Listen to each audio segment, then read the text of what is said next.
এ ভাই, কালকে তোর বাড়িতে বিরাট চেঁচামেচির আওয়াজ হচ্ছিল, কি ব্যাপার?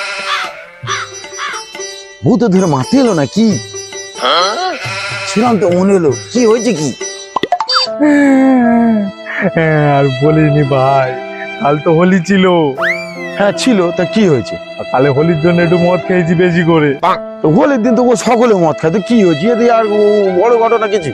আরে ভাই বলিনি ভাই, প্রচুর নেশা হয়ে গেছে। বাড়ি গেছি, যেতে বউ বলে আমার পাটা যন্ত্রণা করতেছে, একটু টিপে দাও। পাটা টিপতে গেছি ভাই, তো নেশা হয়েছিল, পার বদলে গলা টিপে ধরেছি। ওই জন্য খুব মার মেরেছে। আর বদলে গোলা টিপে ধরেছি, ওই জন্য বলি বেশি মদ খাইনি তবু তোরা খাবি। তুই মেরে মেরে ফেলতে কেন কি রিজন দিতে কে জান?